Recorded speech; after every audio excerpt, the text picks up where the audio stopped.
She said it loud enough for everyone nearby to hear. "Step back, Mom. This photo is for immediate family only." My daughter didn't even look at me when she said it. She just adjusted her husband's tie and positioned herself next to my granddaughter in her graduation cap and gown, like I wasn't standing right there, like I hadn't helped pay for that cap and gown, like I hadn't spent 18 years watching that little girl grow into the young woman, smiling nervously at the photographer. The university lawn was crowded with families, balloons everywhere, proud parents, crying grandmothers, and me, standing 3 feet away from my own flesh and blood, being told I didn't belong in the frame. My granddaughter, Sophie, glanced at me over her shoulder. Her eyes were wet, confused. She opened her mouth to say something, but her mother squeezed her arm. "Smile, honey, this is your day." The photographer counted down. 3, 2, 1. The flash went off. I should have walked away. Maybe that's what my daughter wanted. But instead, I stepped forward, not into the photo, but toward Sophie. I took her hand, just for a second, and whispered, "I'm so proud of you." Then I turned and walked toward the parking lot, my low heels sinking slightly into the grass with every step. I didn't look back. Not once. The drive home took 40 minutes. I didn't turn on the radio. I just let the silence sit with me, like an old friend who knew better than to fill the space with empty words. My hand stayed steady on the wheel, but inside, something had cracked. Not broken, cracked. There's a difference. When I pulled into my driveway, the azaleas I planted 3 springs ago were blooming, pink and defiant. I sat in the car for a while, watching them sway in the breeze. Then I went inside, made myself a cup of tea, and sat at the kitchen table where I'd sat 1,000 times before. The house was quiet. It had been quiet since my husband passed 7 years ago. Heart attack. Sudden. In the garden he loved. I found him near the tomato plants, still holding the trowel. The doctor said he probably didn't feel much pain. I'm not sure if that was supposed to comfort me. After he died, I sold the big house and moved into this smaller one, closer to my daughter and her family. I wanted to help. I wanted to be useful. For years, I was. I picked Sophie up from school when my daughter worked late. I cooked dinners. I helped with homework. I paid for piano lessons, summer camps, new clothes when money was tight. When my son-in-law lost his job for 8 months, I covered their mortgage without being asked. When Sophie needed braces, I wrote the check. When my daughter wanted to go back for her MBA, I co-signed the loan. I never kept track. That's not why mothers do what they do. But sitting here now, in the silence of my kitchen, I realized something had shifted. Somewhere along the way, I had stopped being needed and started being tolerated. The first sign came 2 Christmases ago. My daughter called a week before the holiday. "Mom, we're doing something small this year. Just the 4 of us. You understand, right?" I said I understood. I spent Christmas alone, eating soup and watching old movies. Later, I saw the photos on social media. Their house was full of guests, friends, neighbors, my son-in-law's parents, everyone but me. After that, the invitations grew fewer. Birthday dinners became text messages. Sunday visits became monthly, then occasional, then almost never. I told myself it was normal. Kids grow up, families change. But the graduation photo wasn't about change. It was about erasure. That night, I couldn't sleep. I lay in bed staring at the ceiling, replaying the moment over and over. Immediate family only. As if I hadn't carried my daughter inside my body.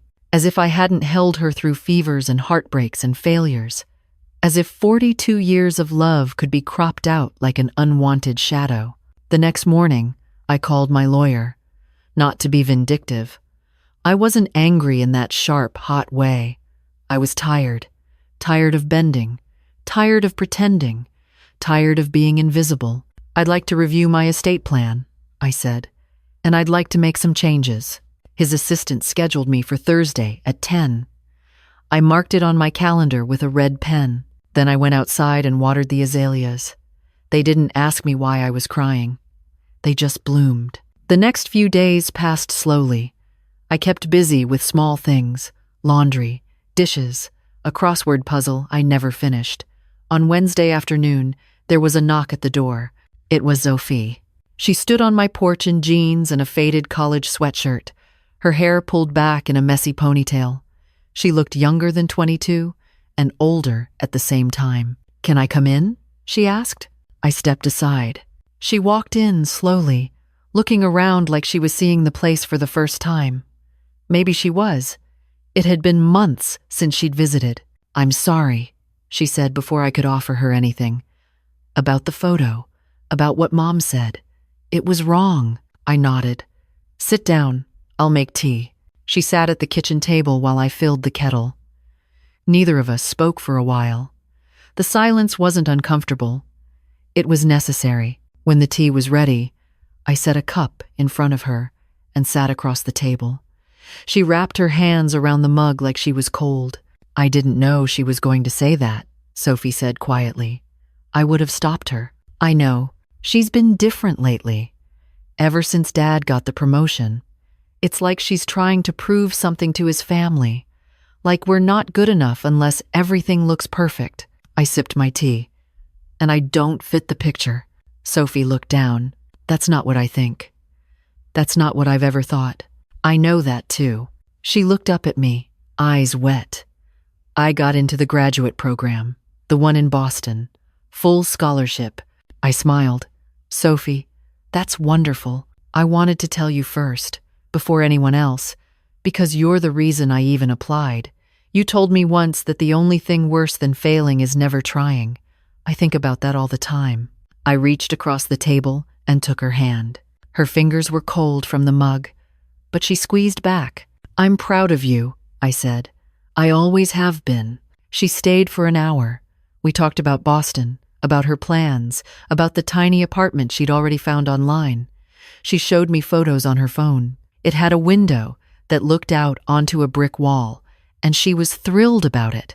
Before she left, she hugged me longer than usual. "I'll call you," she said. "Every week, I promise." "You don't have to promise." "I know. That's why I want to." After she was gone, I sat in the quiet and let the warmth of the visit settle into my bones. She hadn't come because she needed anything. She came because she wanted to. That meant more than she probably knew. Thursday arrived gray and cool. I dressed in the navy pantsuit I wore to important appointments, pinned on the small pearl brooch my husband gave me for our 30th anniversary, and drove to the lawyer's office downtown. The meeting took 2 hours. We reviewed everything: the house, the savings, the modest investments my husband had left behind. I'd always assumed it would all go to my daughter eventually, but assumptions are fragile things. "I'd like to create a trust," I said, "for my granddaughter. Not a gift that passes through my daughter's hands. Something direct, something protected." The lawyer nodded. He didn't ask why. He'd been doing this long enough to know that family was complicated. We went through the details carefully. The house would go into the trust when I passed. The savings would be split. A portion for Sophie's education, a portion for her future, a portion held until she turned 30. My daughter would receive a small inheritance, enough to show I hadn't forgotten her, but not enough to pretend nothing had happened. When I signed the final page, my hand was steady. "This is irrevocable," the lawyer reminded me. "Once it's filed, it can't be undone." "I understand." He looked at me for a moment, then nodded. "I think you do." I drove home with the windows down, letting the cool air wash over me. I didn't feel triumphant. I didn't feel vengeful. I felt clear. For the first time in years, I had made a decision that was entirely my own. That evening, I baked a lemon cake, not for anyone in particular, just because I wanted to. The kitchen smelled like sugar and citrus, and I left the windows open so the scent would drift into the yard. A week later, my daughter found out. She showed up on a Saturday morning, unannounced. I was in the garden, pulling weeds near the back fence. I heard her car door slam before I saw her. "Mom." Her voice was tight. "We need to talk." I stood slowly, brushed the dirt from my knees. Come inside. I'll put on coffee. I don't want coffee. I want to know what you've done. I looked at her. She was wearing expensive sunglasses pushed up on her head, designer jeans, a blouse that probably cost more than my grocery bill for the month. She looked successful. She looked furious. You'll need to be more specific, I said calmly. The trust. The lawyer's office. Sophie let it slip last night. She said you changed your will, that you're leaving everything to her. Not everything, but most of it, yes. Her face flushed. How could you do this to me? I'm your daughter. Yes, you are. Then why? Why would you cut me out? I took off my gardening gloves, set them on the porch railing. I didn't cut you out. You stepped away a long time ago. I just finally stopped pretending otherwise. She stared at me. This is about the photo, isn't it? One stupid comment and you're punishing me? It's not about the photo. The photo was just the last page of a very long chapter. You're being dramatic. No, I'm being honest. Maybe for the first time in years. She crossed her arms. I've always taken care of you. Have you? I asked quietly. When was the last time you called just to talk?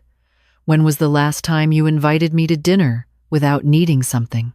When was the last time you introduced me to anyone as your mother instead of just Eleanor? She didn't answer. I've given you everything I had, I continued. My time, my money, my silence when you hurt me. But I never got respect in return. I got tolerance. And tolerance has an expiration date. Her jaw tightened. Sophie is going to feel guilty about this for the rest of her life. You're putting her in an impossible position. No. I'm giving her something she doesn't have to earn. Something that won't come with strings or expectations. That's not a burden. That's a gift. She shook her head slowly. I can't believe you're doing this. I can't believe it took me this long. We stood there in the morning light, the distance between us measured in more than feet. Finally, she turned and walked back to her car without another word. She didn't slam the door this time. She just drove away. I went back to my weeds. The following Sunday, I went to church like I always had. Same pew, same hymnal, same quiet nod to the regulars who'd known me for decades. Pastor Williams gave a sermon about forgiveness. I listened, but I didn't feel convicted. Forgiveness isn't the same as forgetting. It's not the same as pretending nothing happened. Sometimes forgiveness is just letting go of the need for someone else to change. After the service, Mrs. Patterson caught me near the door. She was 84, widowed twice, and sharp as a tack. Heard there's been some trouble with your daughter, she said, not unkindly. I smiled. Word travels fast. Always does in a small town. You holding up okay? Better than I expected. She patted my arm. Good. You've got more spine than people give you credit for. That afternoon, I received a letter. Handwritten, on cream stationery, my daughter's precise script covering both sides. I read it slowly, sitting in the chair by the window where the light came through just right. The letter was long. It started with accusations, shifted to justifications, and ended with something that almost sounded like grief. She wrote about feeling overwhelmed, about trying to live up to expectations she'd never asked for, about how her husband's family made her feel small, and how she'd tried to compensate by controlling what she could. She didn't apologize. Not directly. But somewhere between the lines, I could see the outline of the daughter I remembered. The one who used to crawl into my bed during thunderstorms. The one who cried at her father's funeral and couldn't stop for 3 days. I folded the letter and put it in the drawer with the others. Birthday cards, thank you notes, the few honest moments scattered among years of distance. I didn't write back. Not yet. Some conversations need time to breathe before they can heal. 2 weeks later, Sophie called from Boston. She'd moved into her tiny apartment with the brick wall view. She sounded happy. Nervous, but happy. I started classes yesterday, she said. The professors are intense. But I think I can do this. I know you can. Grandma, I wanted to ask you something. Anything. Would you come visit? Maybe in October? The leaves are supposed to be beautiful then. I smiled into the phone. I'd like that very much. And I was thinking, maybe you could tell me more about Grandpa, about how you two met. I don't know the whole story. Mom never really talks about him. I'd love to tell you, I said. It's a good story. He spilled coffee on me at a bus stop in 1971. She laughed. That sounds like the beginning of something. It was. The beginning of everything. After we hung up, I sat for a while, looking at the photograph on my mantel. My husband and me on our wedding day, young and terrified and completely sure of each other. He would have understood all of this. Not the paperwork, maybe, but the peace. In October, I flew to Boston. Sophie met me at the airport with a hand-lettered sign that said "World's Best Grandma" in crooked letters. I laughed and hugged her right there in the terminal, not caring who saw. We spent 4 days together. She showed me her campus, her favorite coffee shop, the bench by the river where she went to think. We walked through neighborhoods full of brownstones and falling leaves. We ate too much pasta and talked until midnight. On my last evening there, she handed me a small wrapped box. "It's not much," she said, "but I wanted you to have it." Inside was a simple silver bracelet with a small charm, an azalea. "I remembered you planted them," she said. "After Grandpa died. You said they reminded you that beautiful things can grow even after loss." I couldn't speak for a moment.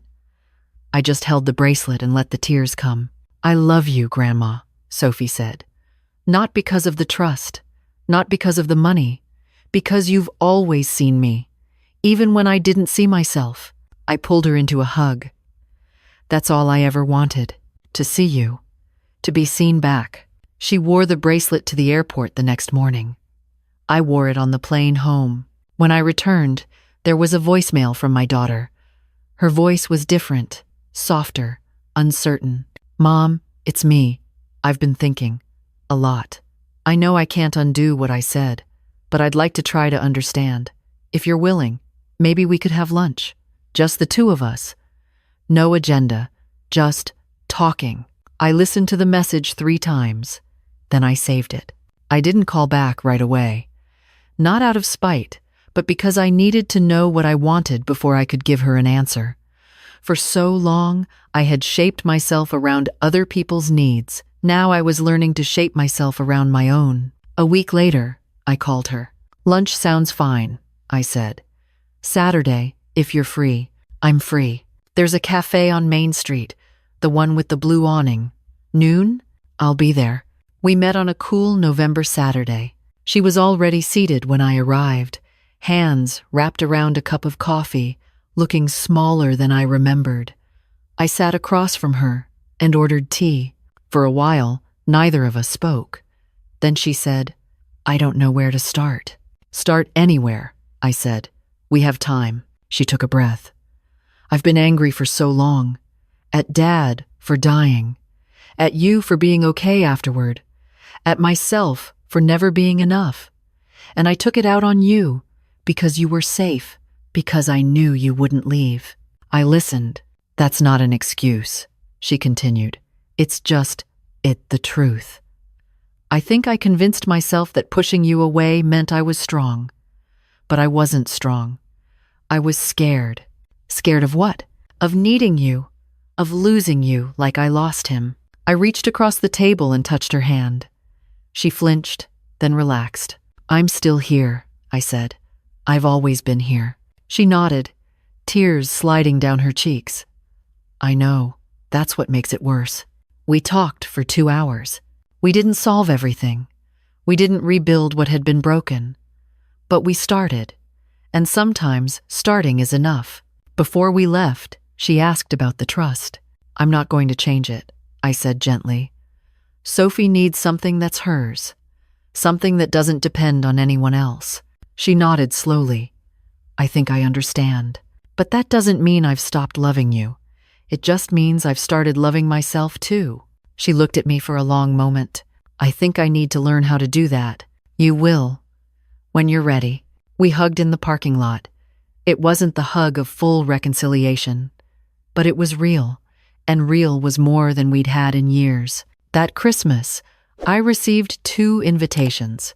One from Sophie, asking me to spend the holiday in Boston. One from my daughter, asking me to join their family dinner. I chose Boston, not to punish anyone, not to make a point, but because Sophie had asked first, and because the invitation came without conditions. My daughter was disappointed, but she said she understood. Maybe she did. Maybe she was just learning to. Sophie and I spent Christmas Eve making cookies and watching old movies. We hung stockings on her tiny mantle and laughed at how crooked they looked. On Christmas morning, she gave me a framed photo of the 2 of us from October, standing by the river with leaves falling around us. "For your mantle," she said, "next to Grandpa." I hung it the day I got home. It fit perfectly. Spring came slowly that year. The azaleas bloomed again, pinker than ever. I spent mornings in the garden and afternoons reading on the porch. Pastor Williams asked if I'd be interested in leading a small group for widows at the church. I said yes. My daughter called more often now. Not every week, but enough. The conversations were still careful, but they were growing warmer. In April, she sent me flowers for my birthday. Not expensive ones, just daisies from the farmer's market. The card said, "Learning to start somewhere. Love, your daughter." I put the card in the drawer with the others, but this time, it went on top. On a quiet evening in May, I sat on my porch watching the sunset paint the sky in shades of orange and pink. A neighbor waved as she walked her dog. A bird landed on the fence, pecked at something, flew away. I thought about all the years behind me, the love I'd given, the silence I'd kept, the moments I'd let pass because I was afraid of making waves. And I thought about the years ahead, however many there were, however they would unfold. I wasn't angry anymore. I wasn't waiting for apologies. I wasn't hoping for some grand reconciliation that would erase the hurt. I was just here, present, whole. Before I went inside, I whispered into the evening air, I chose myself. And the world didn't end. It just got quieter, braver, truer. The azaleas nodded in the breeze, as if they understood. And maybe, in their own way, they did.